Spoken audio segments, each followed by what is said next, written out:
Winter comes hard in the mountains. Anyone who lives here knows that if you don't prepare, you don't survive. Simple as that. That's why every fall, I stockpile firewood, fuel, generators, food, and water. I don't trust luck, and I don't trust other people to save me. Especially not the HOA. My land sits downhill from a luxury development, glass front homes, heated driveways, manicured lawns that stay green even in January. They call it Alpine Crest Estates. I call it a monument to arrogance. I'm not part of their HOA. Never was. My property predates the entire development by decades, including the old spillway system that controls runoff from the ridge above. And that spillway?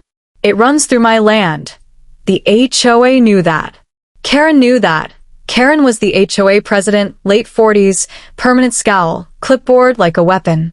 She hated that I lived below them and still refused to play by her rules. IT started small, notes taped to my gate. Unapproved wood storage, fire hazard violation, visual pollution. I ignored everyone. Then one morning, I woke up to smoke. Not chimney smoke. Not a campfire. Thick, black smoke rolling across the snow. I ran outside barefoot, heart pounding, and saw flames ripping through my winter stockpile. Years of firewood. Fuel cans. Emergency supplies. Burning. I called the fire department. So did my neighbor, one of the few decent people left up there. The fire was put out fast, but the damage was total. And Karen, she stood at the edge of my property, wrapped in a pristine white coat, watching like she'd just cleaned a stain. It was a safety concern, she said calmly. The HOA voted. You burned my supplies. I said, XC8Y, you were non-compliant, she replied. Winter UHKBN preparedness is your responsibility. That was the moment something inside me snapped. Not rage, not panic, clarity. Because Karen forgot one thing, the spillway. For decades, excess meltwater and storm runoff from the ridge flows through a controlled concrete channel, my channel, before draining safely into the river. It protects the hillside homes from flooding. And legally, I control the gate point. 2 weeks later. A warm front moved in. Snow melted fast. Heavy rain followed. I watched the water rise, press against the spillway gate, begging for release. I waited. HOA homes flooded first at the edges, soggy lawns, standing water in basements. Karen knocked on my door for the first time ever. You need to open the spillway, she demanded. I looked past her at the storm clouds. Funny. I thought safety was your responsibility. She threatened lawsuits. Phoenix. Police. Did I open the spillway? All at once, the surge roared downhill like a freight train. Water followed its natural path. The one engineers warned the HOA not to block with landscaping, retaining walls, and decorative ponds. Within hours, driveways, collapsed basements, flooded electrical systems, failed million-dollar homes, filled with mud and ice-cold water. Emergency crews arrived. Engineers panicked. Insurance companies started denying claims. Because guess what? The HOA had illegally modified drainage systems after construction to improve aesthetics. Karen disappeared from public view. BY spring. Lawsuits buried the HOA. The board dissolved. Karen resigned for personal reasons.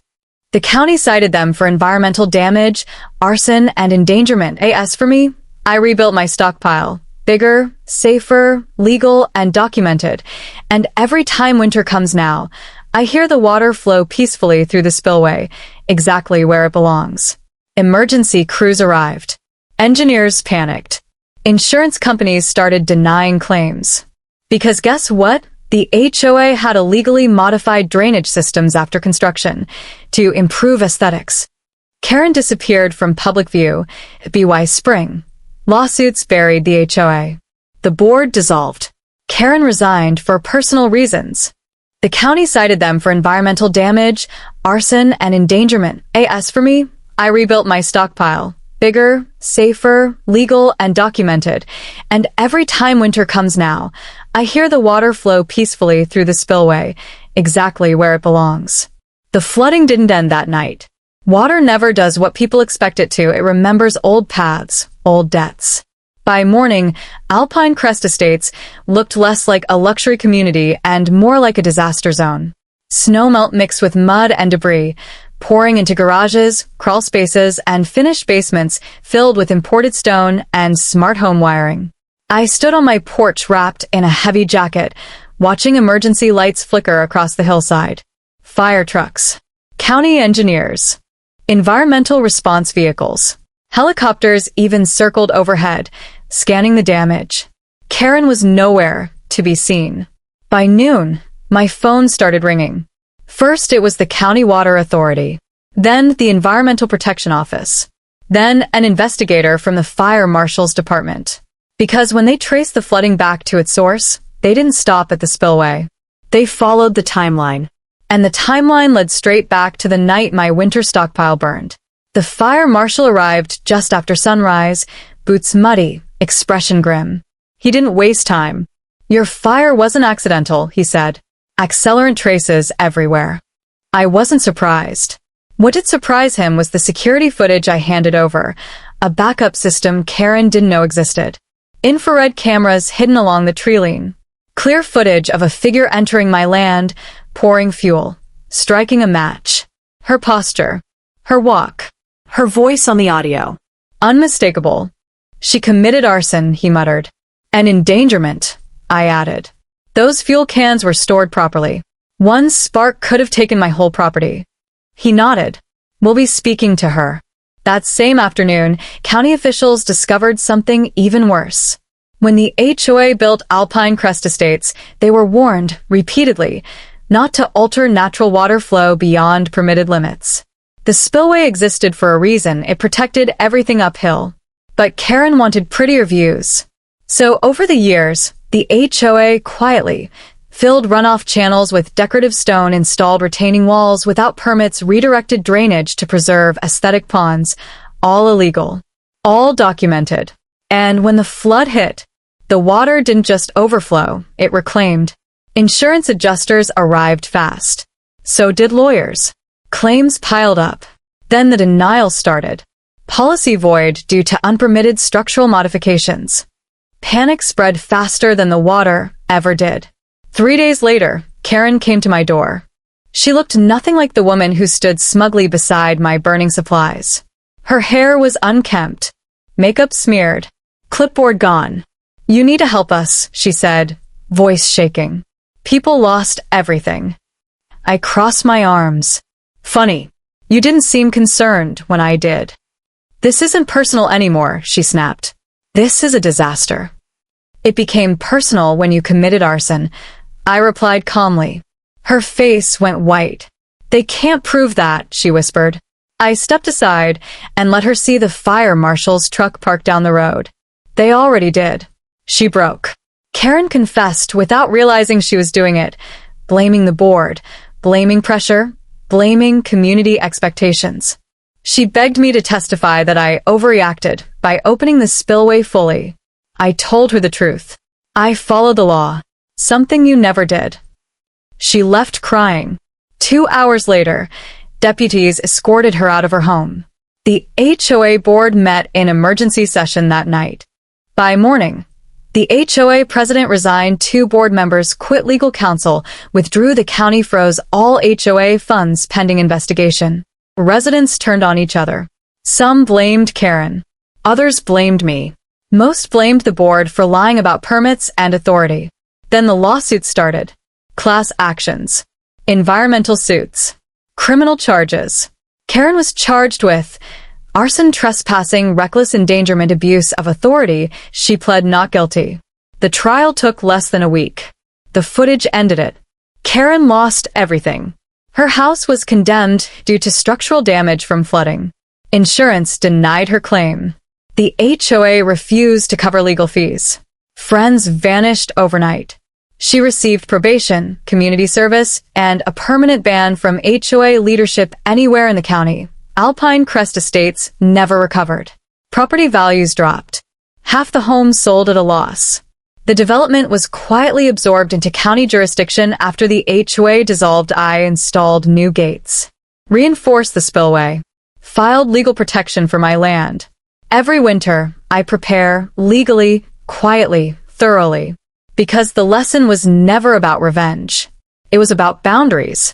You don't burn what keeps someone alive. You don't steal authority you don't own. And you don't forget where the water flows every winter. I prepare, legally, quietly, thoroughly. Because the lesson was never about revenge.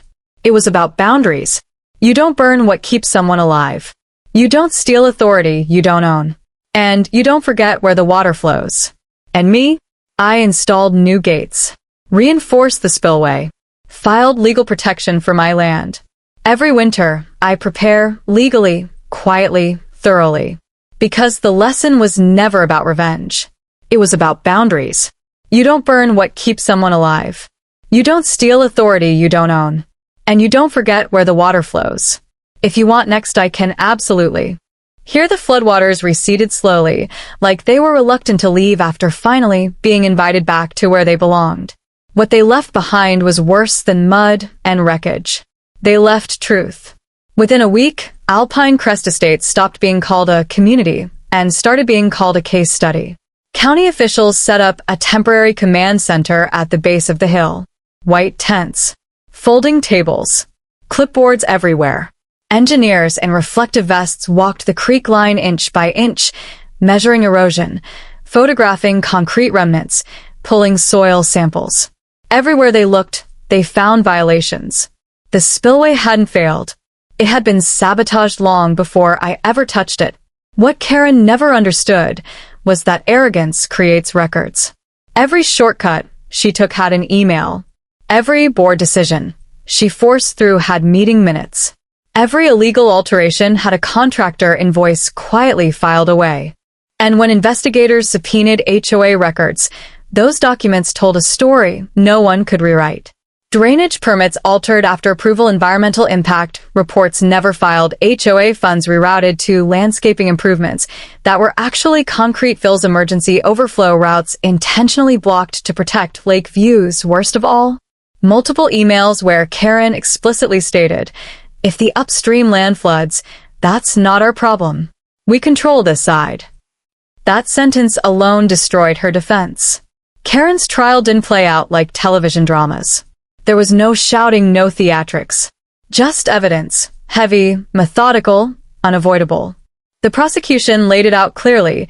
She authorized illegal environmental modifications. She ignored repeated warnings from county engineers. She ordered the destruction of my winter stockpile. She knowingly endangered lives by compromising flood safety. She abused HOA authority to intimidate and silence opposition. Her lawyer tried to frame it as administrative overreach and stress-induced poor judgment.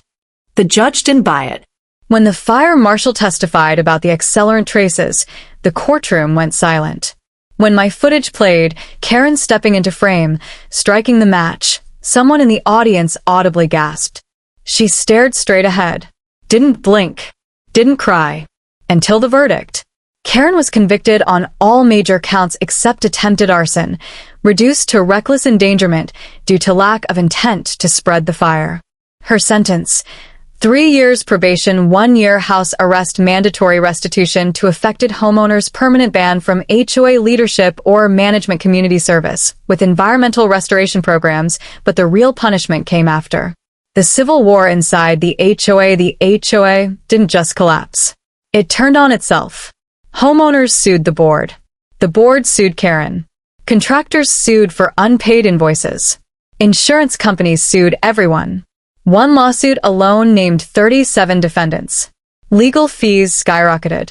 Ako a duas tripla tu barnicht. People who bought into luxury living suddenly faced 5-figure assessments just to keep their homes standing. Many walked away. Foreclosures followed. What was once a gated hillside of million-dollar homes became a patchwork of abandoned properties and for sale signs. Real estate agents stopped returning calls. The county eventually stepped in and dissolved the HOA entirely. Alpine Crest Estates became a cautionary tale taught at planning conferences. What happened to Karen? Karen lost her house. Not immediately, but inevitably. Restitution payments drained her savings. Insurance denied her claims. The HOA refused to cover her legal defense, citing gross negligence. Friends distanced themselves. Former allies claimed they never supported her decisions. She moved into a small rental 2 towns over. And then, One final twist of karma. She was assigned her community service hours, restoring natural waterways, including the very creek she helped destroy. I saw her once. Months later, she was wearing county-issued gloves, hauling debris from the creek bed under supervision. Older, smaller, No clipboard. no authority. She looked up and recognized me. I nodded.